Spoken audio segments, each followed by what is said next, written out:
He's sitting on the couch, half smiling at his phone, thumbs moving fast. The kind of focus he usually reserves for work deals or damage control. The TV hums in the background, untouched. His drink's gone warm. He hasn't looked up in 5 minutes. Not once. It's the kind of silence that hums too loud, like the moment before a secret slips. Every quick inhale feels staged. Every half-smile rehearsed. I watch him like I watch a press briefing, searching for the lie between the lines. My name's Amelia, 31. I handle communication for a living. PR manager, crisis fixer. Funny how you can manage everyone else's stories except your own. Daniel's 34. In sales. Confident, magnetic, the kind of man who treats charm like a tax-deductible skill. He laughs quietly at the screen, the glow catching his face in half-light. I tease, still chasing numbers at 10 p.m.?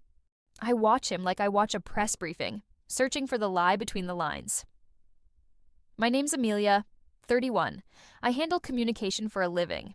PR manager, crisis fixer. Funny how you can manage everyone else's stories except your own. Daniel's 34. In sales. Confident, magnetic, the kind of man who treats charm like a tax-deductible skill. He laughs quietly at the screen, the glow catching his face in half-light. I tease, still chasing numbers at 10 p.m.? He grins. Just my manager. End of quarter chaos. I nod. Of course, the manager. Always the manager. A few minutes later, his phone lights up again. Good night, Emma, manager. He shrugs when I raise an eyebrow. She's engaged. It's harmless. And I let the sentence do what it always does. Calm the room, kill the question. Later, I glance again. Just one word this time, love. Autocorrect had replaced Emma with love. Even technology caught the lie before I did. I told myself it was nothing. Because denial, like love, eventually learns your language. Understand this? I wasn't blind. I was rational. There's a difference. I've never been the jealous type. I'm pragmatic by nature, methodical, the kind of woman who triple-checks emails but never her partner's phone.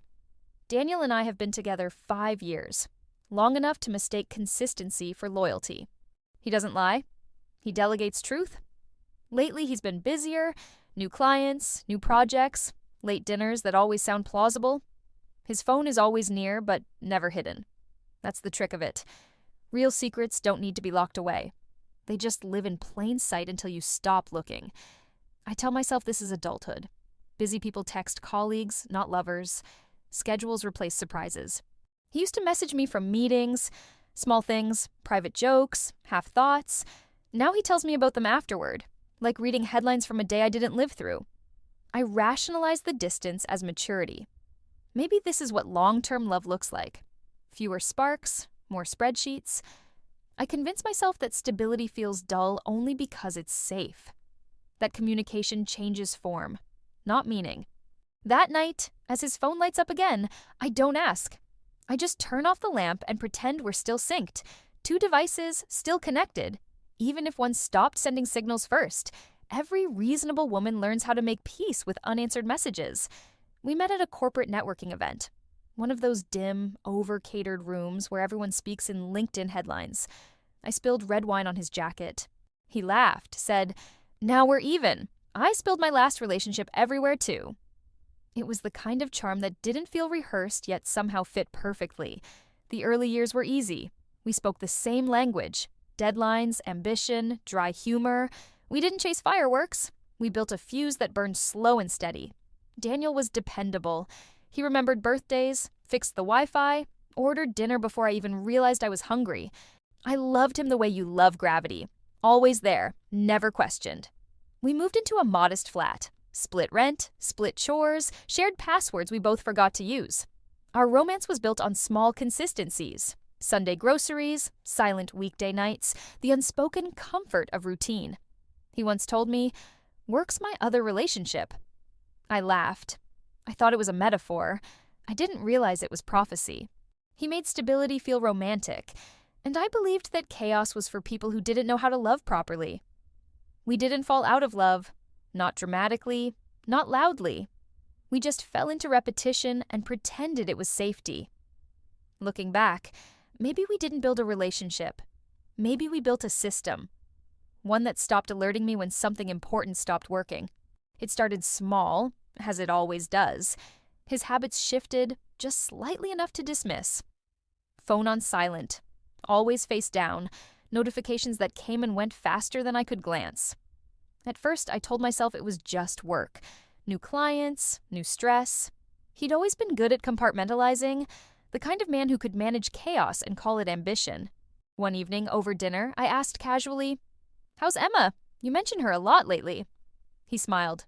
"Too quickly? Too easily. She's new. I'm mentoring her." Mentoring. That's a word that ages poorly. He said it like it was noble, like he was passing down the gospel of hard work and quarterly targets. I laughed, said something light, but the laughter came half a second late. He started working later. Networking, client drinks, conference calls. When I joked about being a corporate widow, he kissed my forehead and said, "You wouldn't survive in my world." He was right. I wouldn't.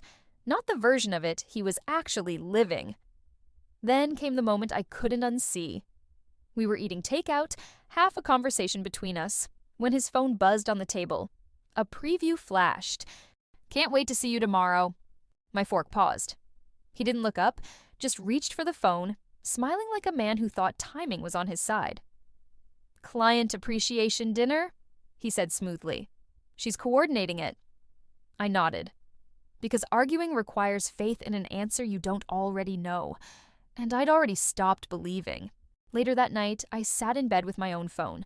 Typed Emma. No result. Typed love. My autocorrect didn't recognize it. His had. Technology is loyal until it starts reflecting who we really are. I stared at my screen for a long time. A blank search box waiting to fill itself with something I already understood. I wanted to ask him, but I already knew the answer. Just not the story he'd used to tell it. Days passed, but the autocorrect haunted me, like a ghost in the machine that wouldn't stop whispering, "Love?" He was careful after that. Password changed, notifications silenced, but not careful enough. Guilt makes people sloppy. One night, he fell asleep on the couch, phone balanced on his chest, screen still glowing. It buzzed once. Then again, a preview blinked to life. Still thinking about earlier. My stomach tightened. I told myself not to look. Then I did. No long confessions, no grand declarations, just fragments, half-coded, intimate, impossible to misinterpret. "I miss your smell. Next time, no excuses."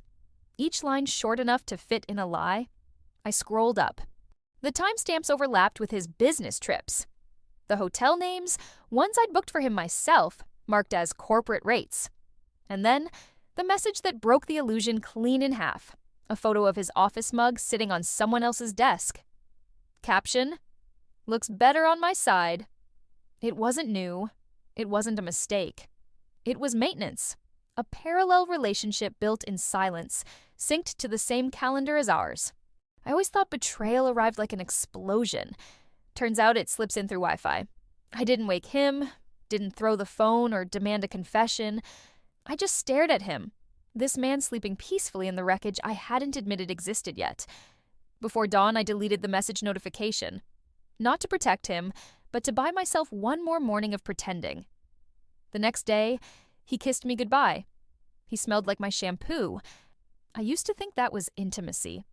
He said, "Don't wait up tonight." I didn't. I stopped waiting for a lot of things. The worst part wasn't reading the messages. It was realizing how many of them I'd already heard, recycled as affection meant for me. For days, she performed normalcy like a job she no longer believed in. Emails answered, dinner reheated, smiles rehearsed. Her colleagues noticed she was quieter. She blamed deadlines. At home, Daniel was the same, maybe even better. He laughed easily, kissed her cheek when he came through the door, told stories that sounded so perfectly ordinary they almost erased the truth. Almost. She watched him from across the table, studying every pause, every glance at his phone. There was no villain in the room, just the man she loved, fluent in omission. One night she finally asked, casually, like she was testing the temperature of the air.